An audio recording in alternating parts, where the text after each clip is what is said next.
Welcome to my channel. ఈరోజు నుంచి మన ఛానల్‌లో కొన్ని స్టోరీస్ పెడతాం. లైక్ ఎపిసోడ్స్ లాగా. ఈరోజు వచ్చేసి మన ఫస్ట్ కథ, ఫస్ట్ ఎపిసోడ్. మన కథ పేరు 'మౌనమేల నొయ్యి'. First episode. ఇక మీరేం చెప్పినా నేను వినను. నా నిర్ణయంలో ఎలాంటి మార్పు లేదు తాతయ్య అని తేల్చి చెప్పేశాడు. అయితే నేను కూడా చెప్తున్నాను విను ప్రణవ్. నువ్వు ఆ సారథి కూతుర్ని పెళ్లి చేసుకోవడం నాకిష్టం లేదు అని కోపంగా అరిచాడు ప్రణవ్ తాతయ్య చక్రవర్తి.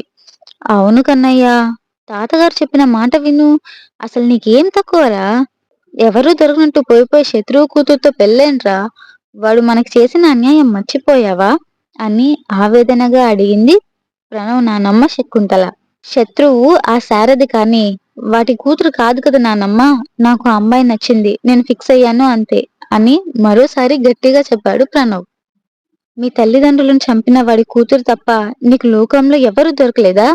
అయినా నువ్వు మమ్మల్ని బెదిరించినంత మాత్రాన యూజ్ లేదు ప్రణవ్. ఆ సారథి చచ్చినా ఈ పెళ్లి ఒప్పుకోడు అని అంతే స్ట్రిక్ట్‌గా చెప్పాడు చక్రవర్తి. డోంట్ వరీ తాతయ్య. నీ మనవడు అసాధ్యుడు. ఆ సారథి పిలిచి మరీ పిల్లనిచ్చే ప్లాన్ ఎప్పుడో వేశాను అని కన్నింగా నవ్వాడు ప్రణవ్. అంటే? అని అర్థం కానట్టుగా అడిగాడు చక్రవర్తి. తాతయ్య, నా మీద నమ్మకం ఉంటే మీరింకేం మాట్లాడొద్దు. రేపు సారథి ఇంటికి పెళ్లి చూపులకి వెళ్తున్నాం అంతే అని తన డెసిషన్ చెప్పి వెనక నుండి శకుంతల పిలుస్తున్నా పట్టించుకోకుండా వెళ్ళిపోయాడు ప్రణవ్. వీడేంటండి ఇంత మొండిగా ఉన్నాడు? అసలు ఇప్పటి వరకు మనతో మాట్లాడింది మన ప్రణవేనా? అని బాధగా అడిగింది శకుంతల. శకుంతల, నువ్వు వాడి ఎదురు తిరిగాడని ఆలోచిస్తున్నావు కానీ వాడు ఈ పెళ్లి కోసం ఎందుకింత పట్టుపడుతున్నాడా అని నేను ఆలోచిస్తున్నాను అని ఆలోచనగా అన్నాడు చక్రవర్తి. ప్రణవ్ ప్రణవాదిత్య చక్రవర్తి ఇండస్ట్రీస్ సీఈఓ. ఇండియాలో ఉన్న టాప్ 50 బిజినెస్ మ్యాన్‌లో ఒకరైన ఘట్టమనేని చక్రవర్తికి పెద్ద మనవడు. ఆ ఇంటి వారసుడు. ఎందరో అమ్మాయిల కలల రాకుమారుడు. ఎంత అందంగా ఉంటాడో అంతే దూకుడుగా కూడా ఉంటాడు. అతనికి కోపం వస్తే ప్రళయం సృష్టిస్తాడు. తన పంతం నెగ్గించుకోవడానికి ఎంత దూరమైనా వెళ్తాడు. దాని పర్యవసానం ఈ పెళ్లి. మమత, మమత ఎక్కడ చచ్చావు? అని వినిపించిన సారథి గర్జనకి ఏంటండి? అతని ముందుకు వచ్చింది Sarathi wife Mamata. Sarathi one of the top business man in the city. సంపద, స్టేటస్ తెచ్చిన పొగరు, గర్వం చాలా ఎక్కువ. ఎదుటి మనిషిని చంపైనా తన పంతం నెగ్గించుకునే రాక్షసుడు అని అందరూ చెప్పుకుంటారు. ఇంట్లో బయట కూడా అతని మాటకి తిరుగులేదు. పెళ్లి వాళ్ళు వచ్చే టైం అవుతుంది. నీ కూతుర్ని రెడీ చేశారా లేదా? అని అచ్చినట్టే అడిగారు సారథి. రెడీ అవుతుందండి. ఆల్మోస్ట్ అయిపోయింది అని చెప్పింది మమత. చూడు, ఎలాగైనా ఈ పెళ్లి ఖచ్చితంగా జరిగి తీరాలి. ఏమైనా తేడా వస్తే నీ ప్రాణంతో పాటు నీ కూతురు ప్రాణాలు కూడా పోతాయి. జాగ్రత్త అని వార్నింగ్ ఇచ్చాడు సారథి. అలాగేనండి అని వినయంగా చెప్పి పైన రూమ్‌కి వెళ్ళిన మమత, జానకమ్మ, అమ్మాయి రెడీనా? అని ఆయా జానకమ్మని అడిగింది. ఆ! రెడీ చేశానమ్మా అని అద్దం ముందు కూర్చొని కన్నీళ్లు పెట్టుకుంటున్న అందమైన అమ్మాయిని జాలిగా చూస్తూ చెప్పింది జానకమ్మ. మమత ఆ అమ్మాయిని విసుగ్గా చూసి, ఎందుకే ఎప్పుడు చూసినా అలా ఏడుస్తూనే ఉంటావు? ముందు ఆ కళ్ళు తుడు. మీ నాన్న నిన్నిలా చూశాడంటే ఇప్పుడే చంపి పాతరేస్తాడు అని అరిచింది. మమత అరుపుకి భయపడి కళ్ళు తుడుచుకుంది పెళ్లికూతురు నైనా. అమ్మగారు, మన నైనా తల్లికి మొన్ననే కదమ్మా 18 ఏళ్ళు నిండాయి. అప్పుడే తనకి పెళ్ళేంటమ్మా అని అడిగింది జానకమ్మ. మమత కోపంగా జానకమ్మ చెంప పగలగొట్టి, పని మనిషివి పని మనిషిలా పడుండు. ఇంట్లో వ్యవహారాల్లో తలదూరిస్తే చంపేస్తా అని అంది. అది కాదమ్మా, ఆ ప్రణవ్ బాబు గురించి తెలియని వాళ్ళెవరున్నారు? అతని కోపం మన నైనా పాప తట్టుకోలేదమ్మా. పైగా మన నైనమ్మ నోరులేని పిల్ల. అంతేకాదు ఇద్దరికీ 9 సంవత్సరాల తేడా కూడా ఉంది. ఈ రోజుల్లో ఇలా అని ఇంకా చెప్పబోతున్న జానకమ్మను ఆపి మమత కన్నింగా, ఏంటి జానకమ్మ, ఈ ఉద్యోగం నీకు నచ్చట్లేదా? నా ముందే ఎక్కువ మాట్లాడుతున్నావు. నువ్వు దానికి ఆయావి మాత్రమే. కానీ మేము తల్లిదండ్రులం. ఎప్పుడు ఏం చేయాలో మాకు తెలీదా? ఈ మూగదానికి ఇంత మంచి సంబంధం దొరకడమే ఎక్కువ. నోరు మూసుకొని పని చూడు. అది పెళ్లి చూపుల్లో కామ్గా కూర్చోకపోతే నీ అంతు తేలుస్తాను అని నవ్వుతూనే కత్తి దింపినట్టు చెప్పి అక్కడి నుంచి వెళ్ళిపోయింది మమత. తల్లి మాటలకి నైనా ఏడుస్తుంది. ఆమె బాధ చూడలేక మళ్ళీ మమతతో మాట్లాడాలని పిలవబోతున్న జానకమ్మ చేయి పట్టుకొని వద్దు అన్నట్టు తల ఊపింది నైనా. నైనా, ఏడవకమ్మా. ఆడపిల్లన్నాక ఏదో ఒక రోజు పెళ్లి చేసుకోక తప్పదు. అయినా నేను చేసుకోబోయేవాడు రాకుమారుడు. నేను యువరాణిలా కాలు కింద పెట్టకుండా నేను ప్రాణం కన్నా ఎక్కువగా చూసుకుంటాడు. ఆ బాబు కూడా నిన్నే పెళ్లి చేసుకుంటాను అని పంతం పట్టాడంట. ఆ బాబుకి నువ్వంటే ఎంతో ఇష్టం ఆలోచించు అని ధైర్యం చెప్పింది జానకమ్మ. ఆమె మాటలు విన్న నైనా కాస్త తేలికపడి చిన్నగా నవ్వింది. ఇంతలో బయట హడావిడిగా అనిపించడంతో, నైనమ్మ, అబ్బాయి వాళ్ళు వచ్చినట్టున్నారు, నేను వెళ్ళి చూసొస్తాను అని బయటికి వచ్చింది జానకమ్మ. అప్పుడే చక్రవర్తి వాళ్ళని ఇంట్లోకి ఇన్వైట్ చేస్తున్నాడు సారథి. జానకమ్మ వాళ్ళని చూడంగానే, ఈ అబ్బాయిని ఎక్కడో చూశాను, కానీ ఎక్కడ చూశానో గుర్తు రావట్లేదే అని అనుకుంది. ఈలోపు అమ్మాయిని తీసుకొని సారథి చెప్పడంతో నయనని హాల్లోకి తీసుకువచ్చింది జానకమ్మ.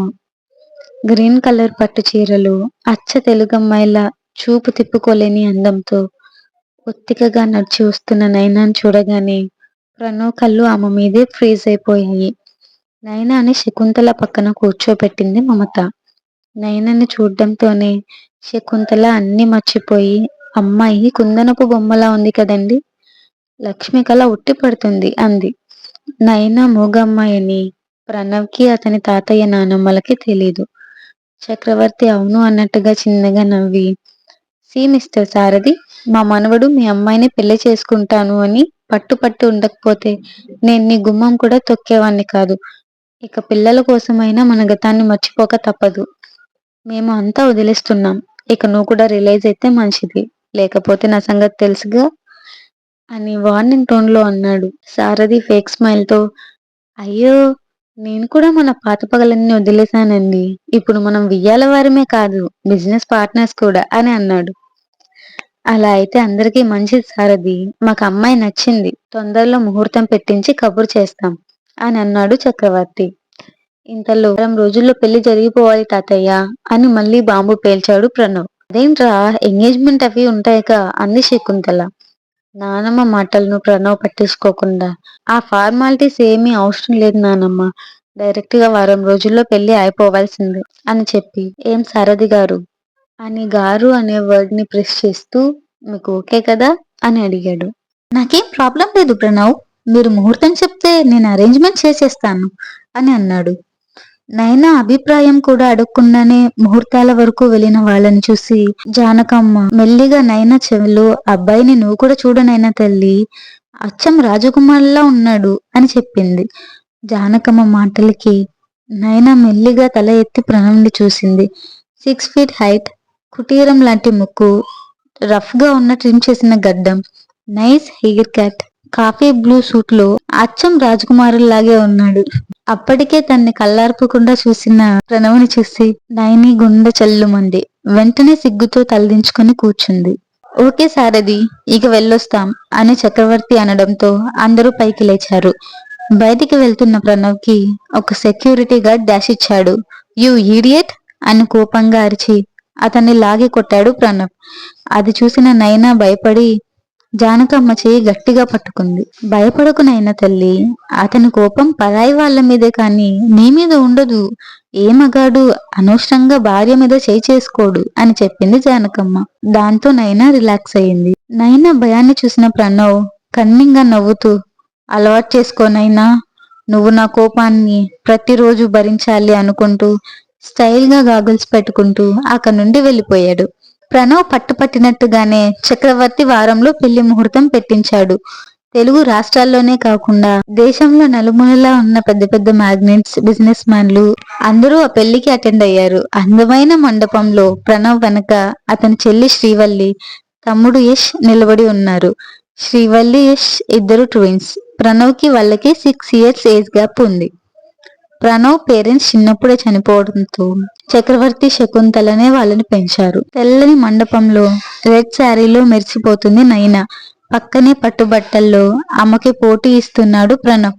నైనాని ఆ శారీలో చూస్తూ తనని తానే మర్చిపోయాడు ప్రణవ్. కానీ నైనా మాత్రం తలదించుకొని ఉంది.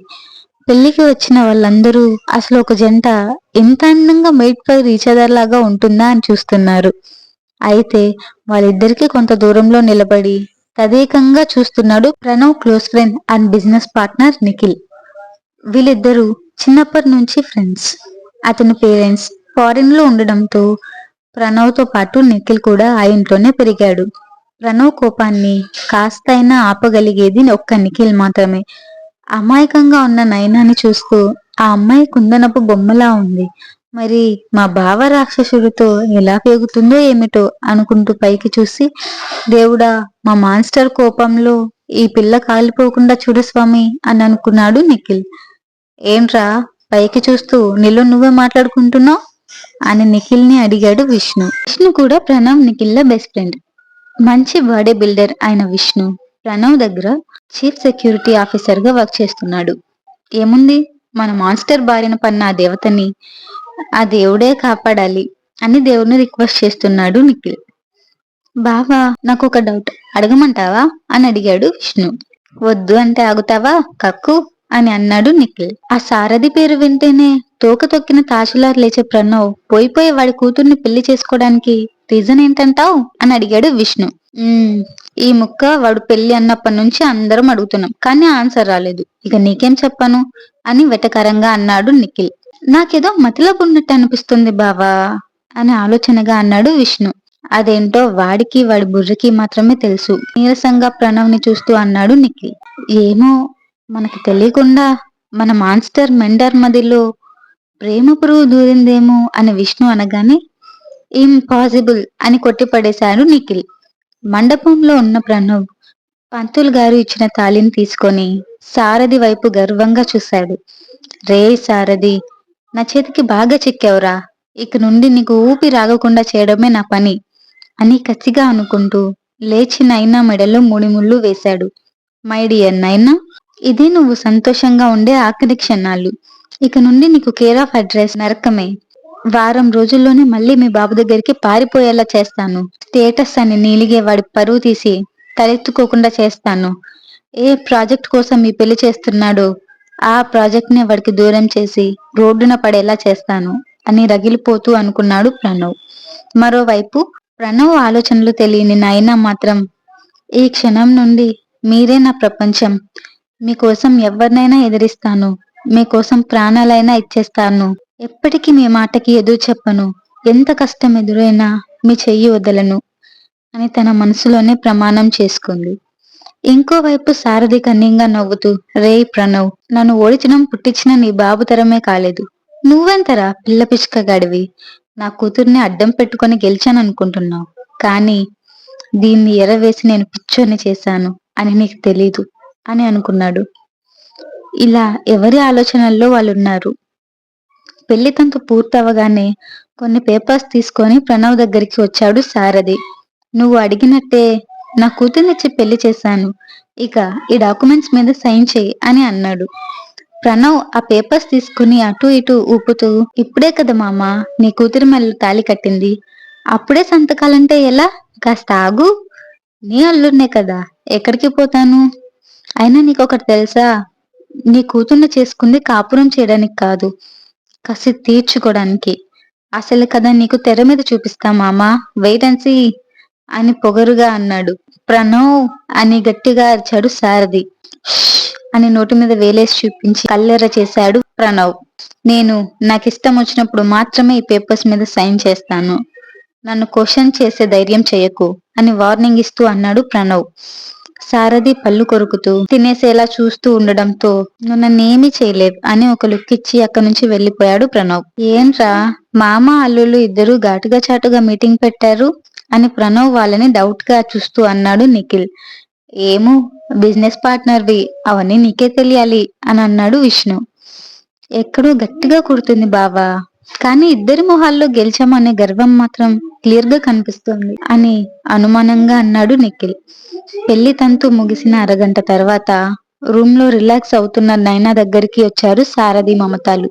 తల్లిదండ్రులను చూడగానే భయంగా లేచి నిల్చుంది నైనా. ఏంటి, ఈ నరకం నుండి బయటపడుతున్నాను, హ్యాపీగా ఉండొచ్చు అని సంబరపడుతున్నావా అని ఎగతాళిగా నవ్వుతూ అడిగాడు సారథి.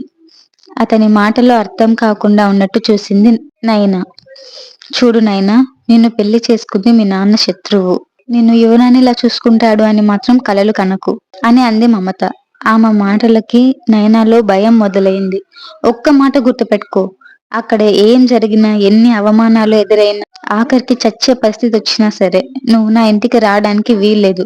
ఒకవేళ వచ్చినా ఈ ఇంట్లోకి నీకు ఎంట్రీ ఉండదు. అది మైండ్‌లో పెట్టుకొని అక్కడే పడుండు. వాడే ఒక ముద్ద పడేస్తాడు. తిని ఒక మూలనుండు అని వార్నింగ్ ఇస్తున్నట్టు చెప్పి అక్కడి నుండి వెళ్ళిపోయాడు సారథి. సారథి మాటలకి ఎలా రెస్పాండ్ అవ్వాలో తెలియక భయంతో ఎక్కిళ్ళు పెట్టి ఏడుస్తుంది నైన. ఆ గదిలోకి నైన తల్లి అంటూ పరుగున వచ్చింది జానకమ్మ. ఆమె మాట వినగానే కళ్ళు తుడుచుకుంది నైన. అమ్మా, నేను ఆ ప్రణవ్ బాబుని ఎక్కడ చూశానో గుర్తొచ్చింది. ఆ బాబు నాకే కాదు, నీకు కూడా బాగా తెలుసు అని సంబరంగా చెప్పింది జానకమ్మ. ఆమె మాటలు విని షాక్ అయింది నైన.